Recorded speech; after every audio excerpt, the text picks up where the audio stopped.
Hi, it's Fias Tarot. Hello, Taurus Placements. This is your reading. Tingnan natin. Sino ba itong walang tigil sa kakaisip sa'yo? Okay, this is for mid-February. Okay, so yeah.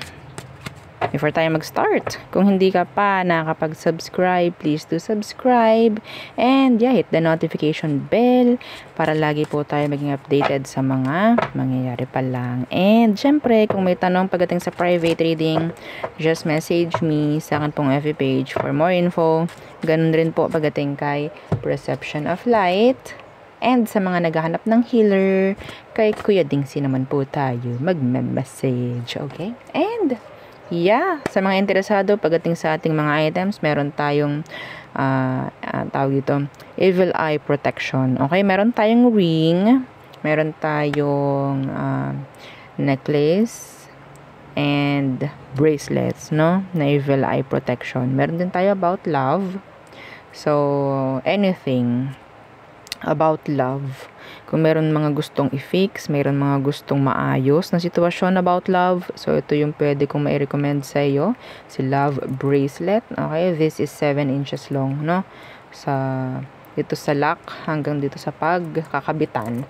And yung ating Granter necklace. So si Granter is made to order. This is non-tarnish, hypoallergenic, 20 inches long yung chain. So, si Granter is taga-grant, okay, ng mga minamanifest, okay? And syempre, mahilig siyang magbigay ng surprises aside sa mga minamanifest nyo, okay? And ditong ating pang-cord cut. So, pagtatanggal, pag-aalis, pagkakat, no, ng ating mga kailangan ng ikat o ng mga energies na talagang nagpapabigat lamang sa atin. Kaya tayo nahihirapang umusad, no? In general. So, there. So, let's start the reading. Again, kung may tanong, message na lang po, no? And yeah, don't forget to like, share, and subscribe. Taurus placement. So, sino ba itong tao na talagang walang tigil, no? Sa kakaisip sa'yo, Taurus.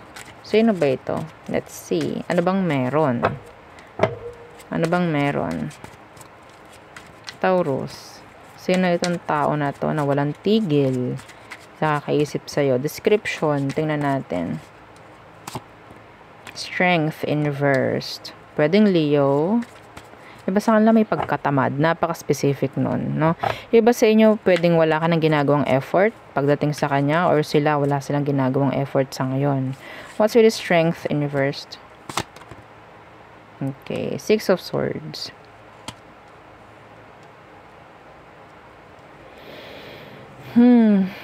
The Knight of Cups. Okay. The Queen of Swords. Itong taong to, sa tingin ko, pwedeng meron kayong gap. Age gap. Age difference. May chance na itong taong to, siya yung mayroong kailangang gawin sa sitwasyon. Pero natatakot siyang gawin.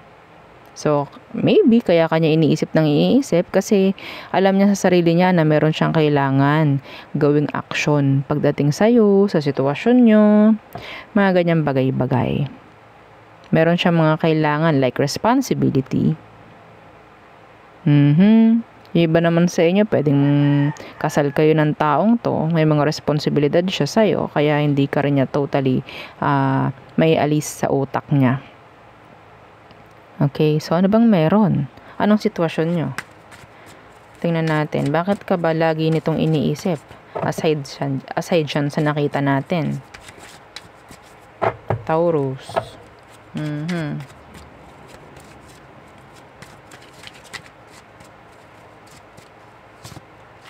Temperance in reversed. And pwedeng Sagittarius. The Star. They're a sabotager, like self-sabotager.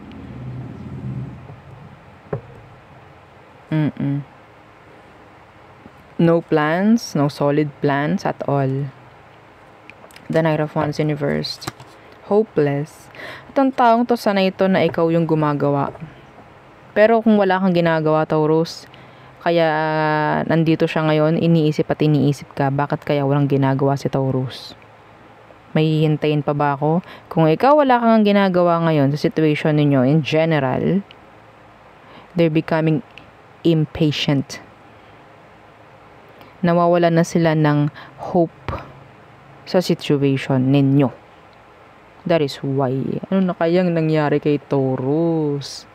Ganon ang kanyang reaksyon, no? Meron pa kaya akong hinihintay? Yeah. Hindi ito sanay siguro na gumawa ng aksyon. Pwedeng ikaw at ikaw palagi ang nagiging taya sa inyo. So, hindi siya sanay. Hindi niya alam kung paano gagawa. So, siguro. Okay? You're being impatient. You're losing hope. Pagdating sa situation. Alam naman niya na kailangan na aksyonan to. Pero they can't. They can't. Okay? Tingnan natin yung emosyon niya ngayon. Towards you. Okay, kunin ko to. The Empress. Okay. Why? What's with that Empress? The King of Cups. What? Andun siya sa feminine side. Whether babae, whether lalaki man to, may pagka-soft. May pagka-soft. Feminine. Sabihin natin nga, they love you. Some of them, they love you. Ano mangyayari sa love? Kung wala naman siyang gagawin. Babae man, lalaki man. Kung alam niya man sa sarili niya na meron siyang kailangan gawin dito at hindi na lang din umasa sa'yo. Yeah. Okay, alam niyo parang energy na parang patwita, mas pa-baby. Yung energy niya. Kasi alam niya ikaw yung gagawa. Hello, masasanay ito. Taurus, masasanay siya. So, sabi ko nga, parang siyang nasanay na ikaw siguro yung gawa ng gawa. Kaya ngayon, hindi niya alam kung anong gagawin. Very good ka, Taurus. Diba? Bigyan mo ng leksyon tong ganito. Hindi dapat no? Hindi tama yung parang bine-baby natin, no? Oo, mahirap. Tayo rin ang ang matatamaan, tayo rin ang madadali, no? In the end, tayo palagi may kasalanan, parang ganyan kasi sabihin niya, hindi ka kasi gumawa ng paraan Hello, ako lang ba ang nasa relasyon na to? Ako lang ba ang nasa connection na to? Lalo na kung kayo ay mag-asawa na, may anak na kayo, mga ganyang bagay. Hindi pwedeng palaging iintindihin. They love you though. Yeah, nandun yung emosyon. Pero, being the Empress, may sabihin natin, alam ko naman na gagawin niya lahat para sa akin. Ganon ang tingin niya sa'yo. Some of you, Taurus, naging emotional ka talaga. You're, like emotional, no? Pagdating sa mga ganito. Maganda kang, sabihin nating marunong ka magpahalaga, no? Marunong ka rumespeto. Pero, minsan, take for granted, oo. Kasi nga, sobrang mabait. Mahirap na, no? Nowadays. Let's see their next action towards you, Taurus. Their next action. Next action. Yeah, wala pa rin. Eight of Pentacles in the reverse. No actions pa rin. Edi, okay, hopeless at hopeless. Oh, hopeless romantic. The Tower in reverse. Actually, they're open sa pakikipag-ayos. Ayaw talaga ng mga to na totally may mag-end, totally mawala ka na lang dito, Taurus. Ayaw niya. Pero wala nandun pa rin yung pagmamatigas nito. At ang masama dyan, hindi niya alam. Kung gugustuhin man niyang gumawa ng action towards you, hindi niya alam how. Okay? Yun ang mahirap. Parang wala siyang alam. Parang hindi siya ready. Wala akong kakayanan na gumawa ng paraan para ma-fix tong amin. Yun ang alam niya. So, wala tayong magagawa dito, Taurus, ha? Okay? Lalo na kung ikaw, sa sarili mo, alam mo na kaya mo in-stop to. Okay? Kaya in-stop mo yung mga ginagawa mo kasi nasanay na. Wala ka nang kailangan gawin. Okay? It's up to them.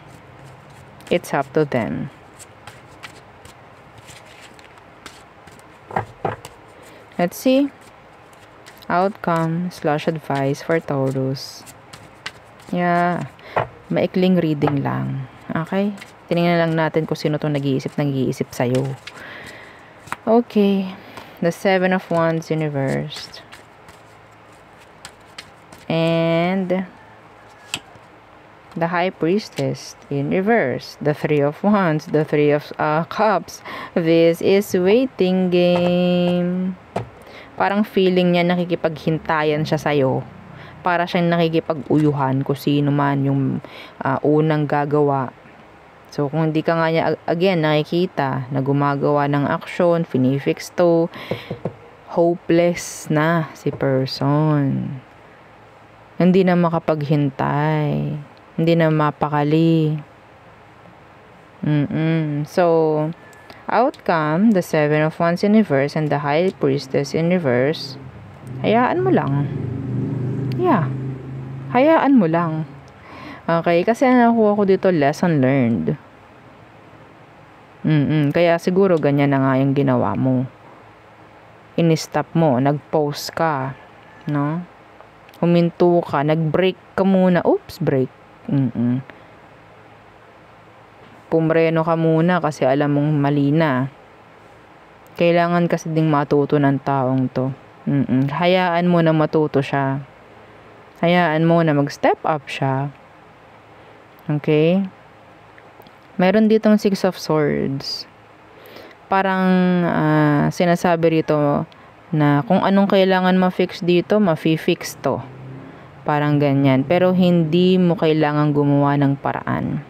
Hayaan mo sila. Hayaan mo sila yung matuto. Parang ganun. Okay? Kung ma-fit nyo to sa hindi love read, gawin nyo. Okay?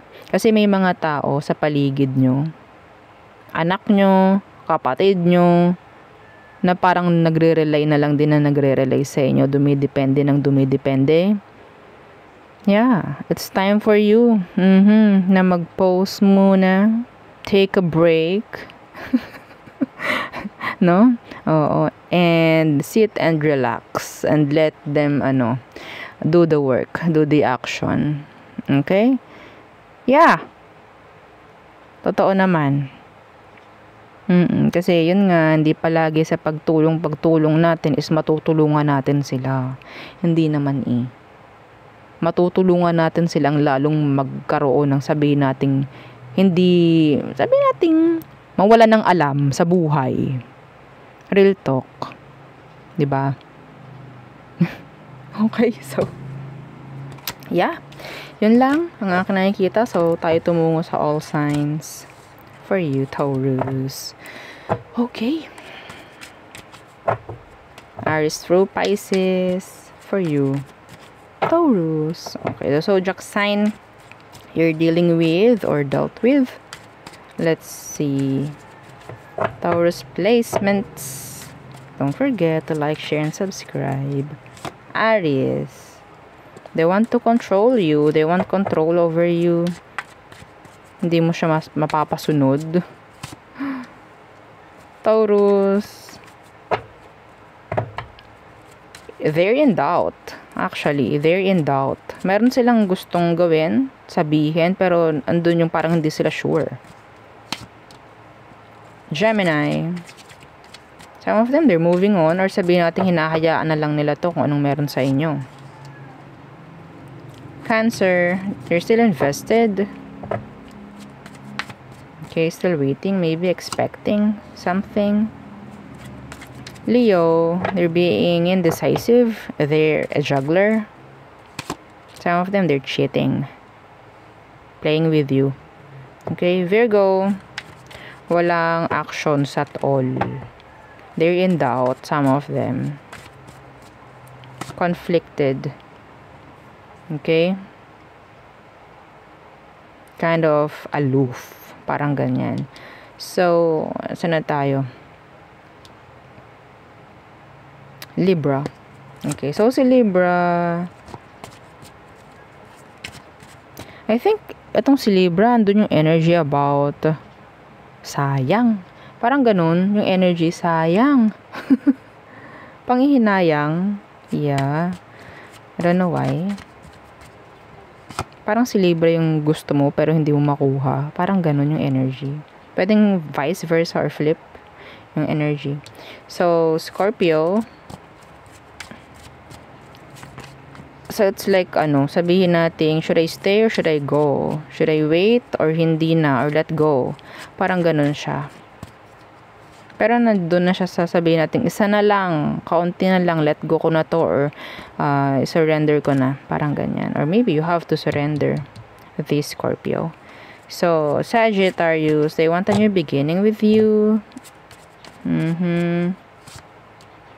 Capricorn, they're being logical. Okay? They want transparency.